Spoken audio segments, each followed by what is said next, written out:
ਵਾਹਿਗੁਰੂ ਜੀ ਕਾ ਖਾਲਸਾ ਵਾਹਿਗੁਰੂ ਜੀ ਕੀ ਫਤਿਹ। ਇਸ ਐਪੀਸੋਡ ਵਿੱਚ ਅਸੀਂ ਜਾਣਾਂਗੇ ਗਿਆਨੀ ਸੰਤ ਸਿੰਘ ਮਸਕੀਨ ਜੀ ਦੀ 1984 ਵੇਲੇ ਦੀਆਂ ਘਟਨਾਵਾਂ।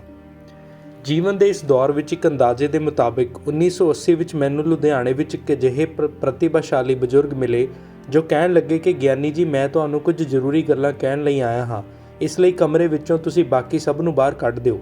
ਮੈਂ ਇਕੱਲੇ ਤੁਹਾਡੇ ਨਾਲ ਹੀ ਗੱਲ ਕਰਨੀ ਹੈ। ਪਰੰਤੂ ਫਿਰ ਵੀ ਮੈਂ ਆਪਣੇ ਕੋਲ ਭਾਈ ਜੈ ਸਿੰਘ ਦਰਵੇਸ਼ ਨੂੰ, ਜੋ ਰਾਗੀ ਸਨ, ਆਪਣੇ ਨਾਲ ਰਹਿਣ ਲਈ ਉਸ ਬਜ਼ੁਰਗ ਨੂੰ ਰਾਜ਼ੀ ਕਰ ਲਿਆ। ਉਸ ਬਜ਼ੁਰਗ ਦੇ ਕਹਿਣ 'ਤੇ ਕਮਰੇ ਦਾ ਦਰਵਾਜ਼ਾ ਮੈਂ ਬੰਦ ਕਰ ਲਿਆ।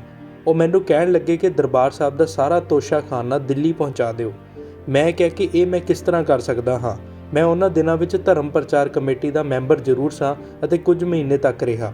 ਉਹ ਬਜ਼ੁਰਗ ਕਹਿਣ ਲੱਗੇ ਕਿ ਇਹ ਤੋਸ਼ਾਖਾਨਾ ਨਸ਼ਟ ਹੋ ਜਾਏਗਾ। ਰੈਫਰੈਂਸ ਲਾਇਬ੍ਰੇਰੀ ਅਤੇ ਸਾਰਾ ਸਾਹਿਤ ਗ੍ਰੰਥ ਚੁੱਕ ਕੇ ਜਾਂ ਤਾਂ ਅਨੰਦਪੁਰ ਸਾਹਿਬ ਪਹੁੰਚਾ ਦਿਓ ਜਾਂ ਦਿੱਲੀ ਪਹੁੰਚਾ ਦਿਓ। ਮੈਂ ਉਹਨਾਂ ਨੂੰ ਕਿਹਾ ਕਿ ਇਹ ਮੇਰੀ ਸਮਰੱਥਾ ਤੋਂ ਪਰੇ ਦੀ ਗੱਲ ਹੈ, ਪਰੰਤੂ ਹਾਂ, ਮੈਂ ਆਪਣੇ ਨਿਕਟਵਰਤੀ ਬਜ਼ੁਰਗ ਸਿੰਘ ਸਾਹਿਬ ਗਿਆਨੀ ਚੇਤ ਸਿੰਘ ਜੀ, ਸਾਬਕਾ ਹੈੱਡ ਗ੍ਰੰਥੀ, ਉਹਨਾਂ ਦੇ ਕੰਨ ਤੱਕ ਇਹ ਖਬਰ ਪਹੁੰਚਾ ਦਿੰਦਾ ਹਾਂ। ਕੁਝ ਹੋਰ ਜ਼ਰੂਰੀ ਗੱਲਾਂ ਵੀ ਉਹਨਾਂ ਦੱਸੀਆਂ ਅਤੇ ਲਗਭਗ ਉਹ ਸਾਰੀਆਂ ਹੀ ਘਟਨਾਵਾਂ ਘਟ ਗਈਆਂ ਜਿਸ ਬਾਰੇ ਉਹਨਾਂ ਸੰਨ 1980 ਵਿੱਚ ਮੈਨੂੰ ਦੱਸਿਆ ਸੀ। ਦਰਬਾਰ ਸਾਹਿਬ ਦੀਆਂ ਪ੍ਰਕਰਮਾਂ ਅੰਦਰ ਖੂਨ ਦੀਆਂ ਨਦੀਆਂ ਵਗਣਗੀਆਂ। ਕੁਝ ਦਿਨਾਂ ਲਈ ਇਹ ਕੌਮ ਦੇ ਕਬਜ਼ੇ ਵਿੱਚ ਵੀ ਨਹੀਂ ਰਹੇਗਾ। ਭਾਵੇਂ ਉਹਨਾਂ ਦਿਨਾਂ ਵਿੱਚ ਇਸ ਤਰ੍ਹਾਂ ਦਾ ਕੁਝ ਵੀ ਮਹਿਸੂਸ ਨਹੀਂ ਸੀ ਹੋ ਰਿਹਾ ਅਤੇ ਨਾ ਹੀ ਕੁਝ ਦਿਖਾਈ ਦੇ ਰਿਹਾ ਸੀ। ਪੂਰੀ ਤਰ੍ਹਾਂ ਅਮਨ ਸ਼ਾਂਤੀ ਸੀ। ਹਿੰਦੂ ਸਿੱਖ ਪਰਿਵਾਰ ਹਮੇਸ਼ਾ ਦੀ ਤਰ੍ਹਾਂ ਆਪਸ ਵਿੱਚ ਘੁਲ ਮਿਲ ਕੇ ਰਹਿ ਰਹੇ ਸਨ, ਪਰੰਤੂ ਅਚਾਨਕ ਹੀ ਉਹ ਸਭ ਕੁਝ ਘਟ ਗਿਆ ਜਿਸ ਦੇ ਬਾਰੇ ਉਸ ਬਜ਼ੁਰਗ ਵੀਰ ਨੇ ਮੈਨੂੰ ਦੱਸਿਆ ਸੀ ਅਤੇ ਚੇਤਾਵਨੀ ਵੀ ਦਿੱਤੀ ਸੀ। ਉਹਨਾਂ ਨੇ ਮੈਨੂੰ ਇਹ ਵੀ ਕਿਹਾ ਸੀ ਕਿ ਮਸਕੀਨ ਜੀ, ਤੁਸੀਂ ਖੁਦ ਵੀ ਇਸ ਘਟਨਾ ਦੀ ਲਪੇਟ ਵਿੱਚ ਆ ਜਾਓਗੇ ਅਤੇ ਕਾਫੀ ਸਮੇਂ ਤੱਕ ਕਸ਼ਟ ਉਠਾਓਗੇ। ਵਾਕਈ ਇਹ ਭਵਿੱਖਬਾਣੀ ਅੱਖਰ ਅੱਖਰ ਸੱਚ ਸਾਬਤ ਹੋ ਗਈ। ਮੇਰੇ ਉੱਪਰ ਸੰਨ 84 ਤੋਂ ਲੈ ਕੇ 91 ਤੱਕ ਤਰ੍ਹਾਂ ਦੇ ਮੁਕੱਦਮਿਆਂ ਦੀ ਭਰਮਾਰ ਰਹੀ।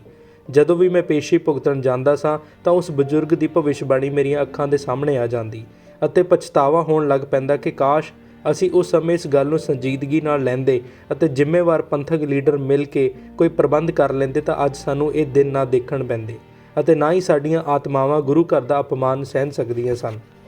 ਉਹ ਬਜ਼ੁਰਗ ਗੁਰਦੁਆਰਾ ਸਿੰਘ ਸਭਾ ਕਲਗੀਧਰ ਲੁਧਿਆਣੇ ਵਿੱਚ ਮੇਰੇ ਪਾਸ ਆਏ ਸਨ। ਮੈਂ ਕਥਾ ਦੇ ਸੰਬੰਧ ਵਿੱਚ ਉਸ ਗੁਰਦੁਆਰੇ ਵਿੱਚ ਠਹਿਰਿਆ ਹੋਇਆ ਸਾਂ। ਇੱਥੇ ਹੀ ਉਹਨਾਂ ਨੇ ਮੈਨੂੰ ਸਭ ਕੁਝ ਦੱਸਿਆ ਤੇ ਚਲੇ ਗਏ। ਥੋੜ੍ਹੀ ਦੇਰ ਬਾਅਦ ਹੀ ਮੈਨੂੰ ਖਿਆਲ ਆਇਆ ਕਿ ਮੈਂ ਉਹਨਾਂ ਪਾਸੋਂ ਹੋਰ ਵੀ ਜਾਣਕਾਰੀ ਲੈਣੀ ਚਾਹੀਦੀ ਸੀ। ਇਸ ਲਈ ਮੈਂ ਉਹਨਾਂ ਨੂੰ ਲੱਭਦਾ ਰਿਹਾ, ਪਰੰਤੂ ਉਹ ਕਿਧਰੇ ਵੀ ਮੈਨੂੰ ਨਹੀਂ ਮਿਲੇ। ਜੋ ਕੁਝ ਉਹਨਾਂ ਦੱਸਿਆ ਸੀ ਉਹ 90% ਤੱਕ ਹੋ ਗਿਆ, ਪਰੰਤੂ ਜੋ ਕੁਝ ਉਹਨਾਂ ਇਸ ਤੋਂ ਵੱਧ ਭਿਅੰਕਰ ਦੱਸਿਆ ਸੀ ਉਹ ਨਹੀਂ ਹੋਇਆ। ਗੁਰੂ ਕਰੇ ਨਾ ਹੀ ਹੋਵੇ। ਇਸੇ ਦੌਰਾਨ ਜਦੋਂ 84 ਦੀ ਘਟਨਾ ਵਾਪਰੀ ਤਾਂ ਇਸਨੇ ਮੇਰੇ ਹਿਰਦੇ ਨੂੰ ਝੰਜੋੜ ਕੇ ਰੱਖ ਦਿੱਤਾ। ਐਸਾ ਕਿਉਂ ਹੋਇਆ? ਇਸ ਦੀ ਤਹਿ ਵਿੱਚ ਜਾਣ ਤੋਂ ਬਿਨਾਂ ਹੀ ਮੈਂ ਇਹ ਸੋਚਿਆ ਕਿ ਸ੍ਰੀ ਦਰਬਾਰ ਸਾਹਿਬ 'ਤੇ ਜੋ ਕੁਝ ਵੀ ਹੋਇਆ ਇਹ ਠੀਕ ਨਹੀਂ ਹੋਇਆ, ਬਹੁਤ ਹੀ ਗਲਤ ਹੋਇਆ। ਉਸ ਦਿਨ ਮੈਂ ਸ਼ਿਮਲੇ ਸਾਂ। ਉੱਥੇ ਕਥਾ ਕਰਦੇ ਮੇਰਾ ਰੋਣਾ ਨਿਕਲ ਗਿਆ ਤੇ ਮੇਰੇ ਪਾਸੋਂ ਕਥਾ ਨਾ ਹੋ ਸਕੀ। ਮੈਂ ਸਮਾਪਤੀ ਕਰ ਦਿੱਤੀ, ਚਾਲੇ ਪਾਏ ਅਤੇ ਦਿੱਲੀ ਪਹੁੰਚ ਗਿਆ। ਪੰਜਾਬੀ ਬਾਗ ਦੇ ਗੁਰਦੁਆਰੇ ਵਿੱਚ ਕਥਾ ਕਰਦਿਆਂ ਮੈਂ ਆਪਣਾ ਰੋਸ ਪ੍ਰਗਟ ਕੀਤਾ। ਸੰਗਤਾਂ ਨੇ ਪੂਰਾ ਸਹਿਯੋਗ ਦਿੱਤਾ ਅਤੇ ਥਾਂ-ਥਾਂ 'ਤੇ ਗੁਰਦੁਆਰਿਆਂ ਵਿੱਚ ਸਮਾਗਮ ਚੱਲ ਪਏ, ਜਿਸ ਵਿੱਚ ਮੈਂ ਕੇਵਲ ਇਤਨਾ ਹੀ ਆਖਿਆ ਕਿ ਵਕਤ ਦੀ ਹਕੂਮਤ ਨੂੰ ਕੋਈ ਹੋਰ ਉਪਾਅ ਲੱਭਣਾ ਚਾਹੀਦਾ ਸੀ। ਬਿਜਲੀ, ਪਾਣੀ ਅਤੇ ਖੁਰਾਕ ਦੀ ਸਪਲਾਈ ਬੰਦ ਕਰਕੇ ਅੰਦਰ ਬੈਠਿਆਂ ਨੂੰ ਗ੍ਰਿਫਤਾਰ ਕੀਤਾ ਜਾ ਸਕਦਾ ਸੀ। ਇਹ ਜਿਹੜਾ ਗਲਤ ਅਤੇ ਘਿਨਾਉਣਾ ਤਰੀਕਾ ਵਰਤਿਆ ਗਿਆ ਹੈ, ਇੰਜ ਜਾਪਦਾ ਹੈ ਕਿ ਕਿਸੇ ਬਦਲੇ ਦੀ ਭਾਵਨਾ ਅਧੀਨ ਹੀ ਇਹ ਸਾਰਾ ਕੁਝ ਕੀਤਾ ਗਿਆ ਹੈ। ਇੰਨਾ ਕਹਿਣ ਦੀ ਦੇਰ ਸੀ ਕਿ ਮੇਰੇ 'ਤੇ ਕੇਸ ਬਣਾ ਦਿੱਤੇ ਗਏ। ਗ੍ਰਿਫਤਾਰੀ ਵਾਰੰਟ ਜਾਰੀ ਹੋ ਗਏ, ਜਿਸ ਦਾ ਮੈਨੂੰ ਪਤਾ ਚੱਲ ਗਿਆ। ਦੂਸਰੇ ਦਿਨ ਸਵੇਰੇ ਮਾਡਲ ਟਾਊਨ ਦਿੱਲੀ ਵਿਖੇ ਮੇਰੀ ਕਥਾ ਦਾ ਪ੍ਰੋਗਰਾਮ ਸੀ। ਗੁਰਦੁਆਰੇ ਵਿੱਚ ਬੜਾ ਭਾਰੀ ਇਕੱਠ ਸੀ। ਸਿੰਘ ਸਾਹਿਬ ਗਿਆਨੀ ਚੇਤ ਸਿੰਘ ਜੀ ਨੇ ਮੈਨੂੰ 6 ਸਫ਼ਿਆਂ ਦੀ ਦਰਦਨਾਕ ਚਿੱਠੀ ਦਸਤੀ ਭੇਜੀ, ਜਿਸ ਵਿੱਚ ਉਹਨਾਂ ਨੇ ਚਸ਼ਮਦੀਦ ਹਾਲਾਤ, ਰੋਂਦੀਆਂ ਹੋਈਆਂ ਅੱਖਾਂ ਨਾਲ ਕਲਮ ਬੰਦ ਕਰਕੇ ਮੈਨੂੰ ਭੇਜੇ। ਮੈਂ ਸਾਰੀ ਚਿੱਠੀ ਮਾਡਲ ਟਾਊਨ ਗੁਰਦੁਆਰੇ ਵਿੱਚ ਇਕੱਠੀ ਹੋਈ ਸੰਗਤ ਨੂੰ ਪੜ੍ਹ ਕੇ ਸੁਣਾਈ। ਕਿਉਂਕਿ ਇਹ ਚਿੱਠੀ 6 ਸਫ਼ਿਆਂ ਦੀ ਸੀ, ਪਰੰਤੂ 3 ਸਫ਼ੇ ਸੁਣਾਉਣ ਤੋਂ ਬਾਅਦ ਹੀ ਮੇਰਾ ਗਲਾ ਰੁਕ ਗਿਆ। ਬਾਕੀ ਰਹਿੰਦੀ ਚਿੱਠੀ ਮੇਰੇ ਨਾਲ ਦੇ ਸਾਥੀ ਗਿਆਨੀ ਕਲਿਆਣ ਸਿੰਘ ਜੀ, ਮਹਾਨ ਕੀਰਤਨੀਏ, ਨੇ ਸੰਗਤ ਨੂੰ ਪੜ੍ਹ ਕੇ ਸੁਣਾਈ। ਇਸ ਨਾਲ ਸੰਗਤਾਂ ਵਿੱਚ ਬੜਾ ਜੋਸ਼ ਪੈਦਾ ਹੋਇਆ। ਮੈਨੂੰ ਪਤਾ ਨਹੀਂ ਸੀ ਕਿ ਕਿਸ ਨੇ ਉਹ ਚਿੱਠੀ ਮੇਰੇ ਹੱਥ ਵਿੱਚੋਂ ਲੈ ਲਈ, ਜੋ ਲਗਭਗ ਚੌਥੇ ਦਿਨ ਹੀ ਉਸ ਚਿੱਠੀ ਦੀ ਕਾਪੀ ਦੇਸ਼ ਵਿਦੇਸ਼ ਦੇ ਗੁਰਦੁਆਰਿਆਂ ਦੇ ਨੋਟਿਸ ਬੋਰਡ 'ਤੇ ਲੱਗੀਆਂ ਹੋਈਆਂ ਸਨ। ਗੌਰਮੈਂਟ ਮੇਰੇ ਉੱਪਰ ਦੇਸ਼ ਧਰੋਹੀ ਦਾ ਮੁਕੱਦਮਾ ਤਾਂ ਬਣਾ ਨਹੀਂ ਸਕਦੀ ਸੀ, ਕਿਉਂਕਿ ਮੈਂ ਦੇਸ਼ ਦੇ ਵਿਰੁੱਧ ਕੁਝ ਵੀ ਨਹੀਂ ਸੀ ਬੋਲਿਆ, ਕੇਵਲ ਗੌਰਮੈਂਟ ਦੀ ਗਲਤ ਕਾਰਵਾਈ ਦੇ ਵਿਰੁੱਧ ਹੀ ਬੋਲਿਆ ਸੀ। ਦਰਬਾਰ ਸਾਹਿਬ ਉੱਤੇ ਅਟੈਕ ਕਰਨ ਦੀ ਥਾਂ ਕੋਈ ਹੋਰ ਢੰਗ ਵਰਤਿਆ ਜਾਂਦਾ। ਕਈ ਹਿੰਦੂ ਵੀਰਾਂ ਨੇ ਵੀ ਇਸ ਤਰ੍ਹਾਂ ਦੇ ਇਤਰਾਜ਼ ਲਿਖਤੀ ਰੂਪ ਵਿੱਚ ਅਤੇ ਬੋਲ ਕੇ ਕੀਤੇ ਸਨ, ਪਰੰਤੂ ਵਾਰੰਟ ਗ੍ਰਿਫਤਾਰੀ ਕੇਵਲ ਮੇਰੇ ਹੀ ਜਾਰੀ ਕੀਤੇ ਗਏ। ਉਸੇ ਦਿਨ ਹੀ ਮੈਨੂੰ ਪਤਾ ਚੱਲਿਆ ਕਿ ਪੁਲਿਸ ਮਾਡਲ ਟਾਊਨ ਗੁਰਦੁਆਰੇ ਮੈਨੂੰ ਗ੍ਰਿਫਤਾਰ ਕਰਨ ਲਈ ਪੁੱਜੀ ਹੈ। ਮੈਨੂੰ ਇੱਕ ਸੱਜਣ ਸਰਦਾਰ ਪ੍ਰਧਾਨ ਸਿੰਘ ਸਿੱਧਾ ਰੇਲਵੇ ਸਟੇਸ਼ਨ ਲੈ ਗਏ। ਉਹ ਮੇਰੇ ਬੜੇ ਹਮਦਰਦ ਸਨ, ਜੋ ਅੱਜ ਨਹੀਂ ਰਹੇ। ਮੈਨੂੰ ਇਟਾਵਾ ਆਪਣੇ ਘਰ ਲੈ ਗਏ। ਉਹਨਾਂ ਮੈਨੂੰ ਆਪਣੇ ਘਰ ਵਿੱਚ ਹੀ ਰੱਖਿਆ। ਉੱਥੋਂ ਮੈਂ ਔਰੰਗਾਬਾਦ ਚਲਾ ਗਿਆ। ਉੱਥੇ ਜਾ ਕੇ ਇੱਕ ਹੋਰ ਤਜਰਬਾ ਹੋਇਆ।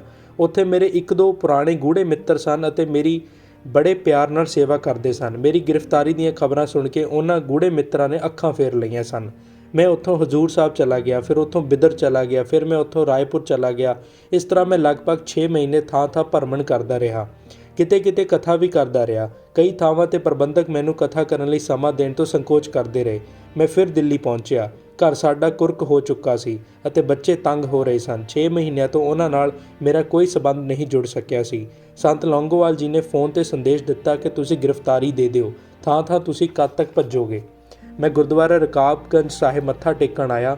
ਸਤਿਗੁਰੂ ਨੂੰ ਨਮਸਕਾਰ ਕਰਕੇ ਜਦੋਂ ਗੇਟ ਤੋਂ ਬਾਹਰ ਨਿਕਲਿਆ ਤਾਂ ਬਾਹਰ ਨਿਕਲਦਿਆਂ ਹੀ Sardar Baljeet Singh parliament street police station ਦੇ SHO ਨੇ ਪੁਲਿਸ ਫੋਰਸ ਲੈ ਕੇ ਮੈਨੂੰ ਗ੍ਰਿਫਤਾਰ ਕਰ ਲਿਆ। ਪਹਿਲਾਂ ਪਾਰਲੀਮੈਂਟ ਥਾਣੇ ਲੈ ਗਏ, ਫਿਰ ਪਟਿਆਲਾ ਹਾਊਸ ਕੋਰਟ ਵਿੱਚ ਲੈ ਗਏ, ਪਰੰਤੂ ਮੇਰੀ ਖੁਸ਼ਕਿਸਮਤੀ ਕਿ ਸਰਨਾ ਅਤੇ ਦਿੱਲੀ ਕਮੇਟੀ ਦੇ ਕੁਝ ਹੋਰ ਸੱਜਣ ਬਹੁਤ ਗਿਣਤੀ ਵਿੱਚ ਕੋਰਟ ਵਿੱਚ ਪਹੁੰਚ ਗਏ। ਉਹਨਾਂ ਨੇ ਮੇਰੀ ਜ਼ਮਾਨਤ ਕਰਵਾ ਦਿੱਤੀ, ਪਰੰਤੂ ਉਹ ਕੇਸ ਫਿਰ ਵੀ ਮੇਰੇ ਉੱਪਰ ਬਣੇ ਰਹੇ ਅਤੇ ਮੈਂ ਪੇਸ਼ੀਆਂ ਭੁਗਤਦਾ ਰਿਹਾ। ਵਾਹਿਗੁਰੂ ਜੀ ਕਾ ਖਾਲਸਾ, ਵਾਹਿਗੁਰੂ ਜੀ ਕੀ ਫਤਿਹ।